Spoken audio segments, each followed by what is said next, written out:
Putusan bebas majelis hakim kepada terdakwa Ronald Tanur yang dituntut 12 tahun penjara karena melakukan penganiayaan hingga menyebabkan kekasihnya meninggal menghentak logika publik. Berbagai kecaman dilontarkan kepada majelis hakim karena dinilai telah mencederai hukum dengan putusan itu.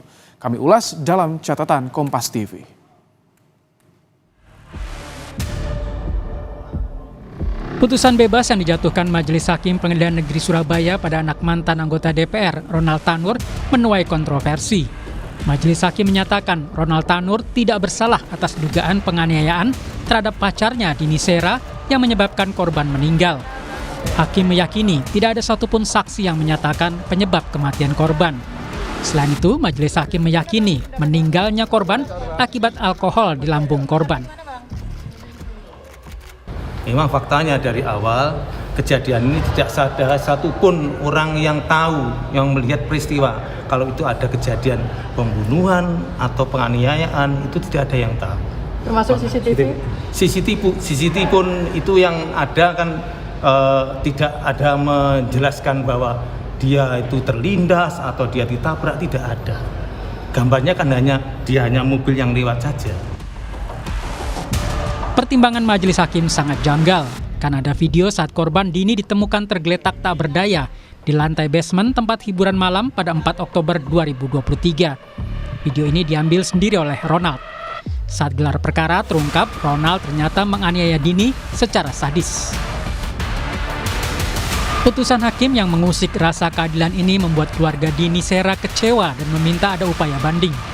Keluarga meminta ketiga majelis hakim yang memutus perkara kasus pembunuhan dan penganiayaan yang terjadi pada 4 Oktober 2023 itu untuk diperiksa. Ya, sebisa mungkin. Sebisa mungkin ya, diperjuangkan lagi. Soalnya kan kalau keluarga nggak tahu menau ya. Nggak tahu menau ini itu gitu kan, tahu-tahu udah nggak ada, udah dibebasin. Tadinya kan mau 12 tahun ya. Kejaksaan Agung beri perlawanan atas vonis bebas Ronald Tanur. Kejagung akan mengajukan kasasi atas putusan PN Surabaya.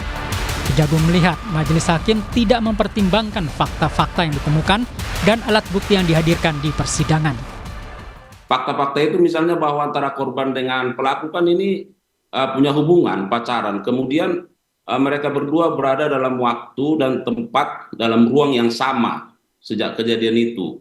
Nah, kemudian ada percekcokan, ada pemukulan, kemudian korban pingsan, kemudian ada CCTV yang menggambarkan pelindasan, kemudian ada visum. Nah, itu fakta-fakta. Yang kedua, dari surat dakwaan yang disusun oleh jaksa penuntut umum itu saya kira sudah sangat-sangat lengkap sekali dan sudah sangat berlapis.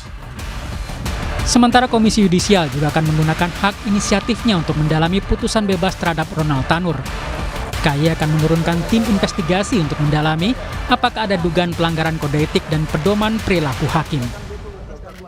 Walaupun KAY tidak bisa menilai suatu putusan, tetapi sangat memungkinkan bagi Komisi Yudisial untuk menurunkan tim investigasi serta mendalami putusan tersebut.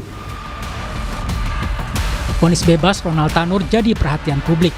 Padahal sebelumnya jaksa menuntut hukuman 12 tahun penjara dan membayar restitusi pada keluarga korban 263,6 juta rupiah, subsidiar 6 bulan kurungan. Tim Liputan Kompas TV.